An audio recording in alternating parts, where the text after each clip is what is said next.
Hi, my name is Johnsen. I work for the First Tee, and I'm a PGA apprentice. I'm here to help Crystal with her golf swing and introduce you to a product called the GolfScope.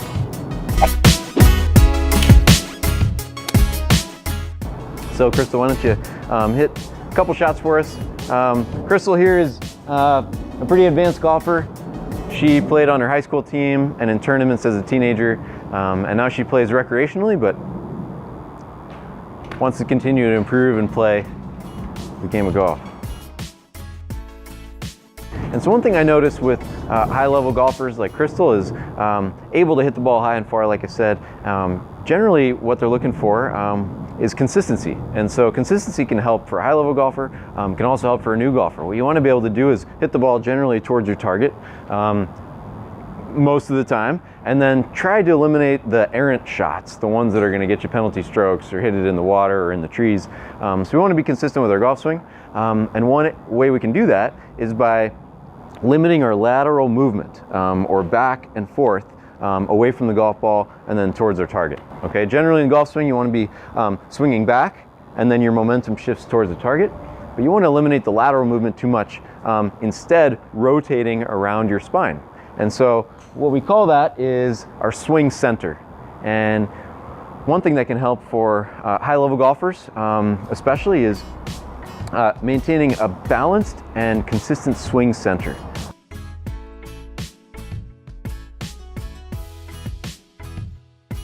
I'm going to show you how to set up your GolfScope. Works on any driving range mat like this one. All you need to do is go to the side where you're going to place the golf ball. Take the clamp system, put one piece underneath the mat and one over. You're going to slide the clamp down so it's nice and tight, and then push down your button there and it's nice and secure. From here you can adjust the arm of the scope like that, either higher and closer to this side, or if you want to go lower, and then you're just going to move the ball then closer to the center of the mat. A neutral position would kind of be somewhere in about that range right there. And then the key is just to find the spot where you can see the ball through the scope. It's very adjustable here in a number of different directions. We're going to start in kind of a neutral position here.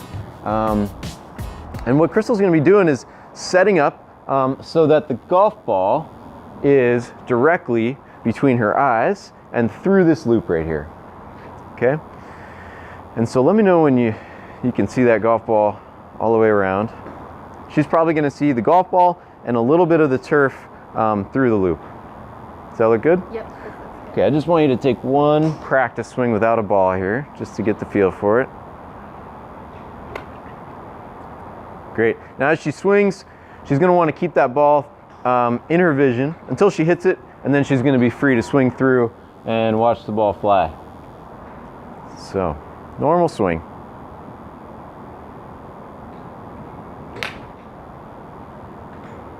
Okay, how was the contact on that one? Contact was perfect. It's always important how the player feels about the shot, but from my angle too, that looked like two very solid strikes. I think in this case, having the goal of consistency there, I think is really going to help Crystal as she practices. Now she might do this for an entire driving range session. She could try different clubs. What she would do then is just move the GolfScope around to match the club that she's using. She can also do this to either add or reduce some challenge from the activity. And so if we say move the GolfScope higher, so if we have the GolfScope on the higher end, it gives her a little more room for movement, because probably when you look through there, you're going to see the golf ball and a good amount of turf, more than you'd seen before. And so if she were, say, a new golfer, or she had a lot of lateral movement in her swing, which a lot of us do, she might start with the GolfScope a little higher. And so let's try one there.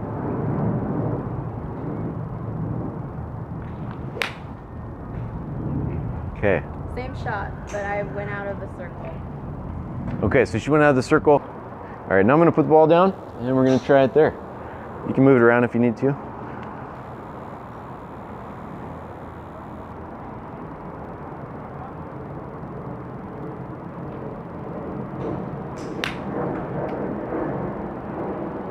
All right. Were you able to keep the ball in your vision through the whole backswing? Okay. what she might want to do then is add a little bit of challenge, take it up a notch, and so she's going to take the GolfScope like this and move it closer to the ball. And so now we're down at a low point. Now when she looks through there, you probably don't see quite as much green turf, right? Right. Yeah, so let's try one here.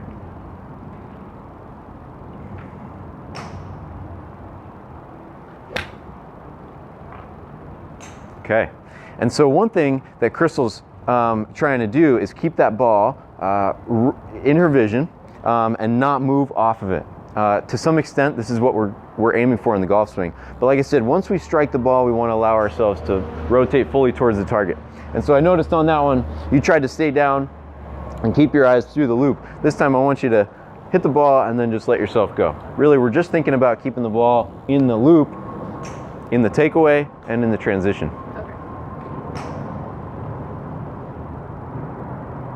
Once you make impact, then you can rotate fully through to the target.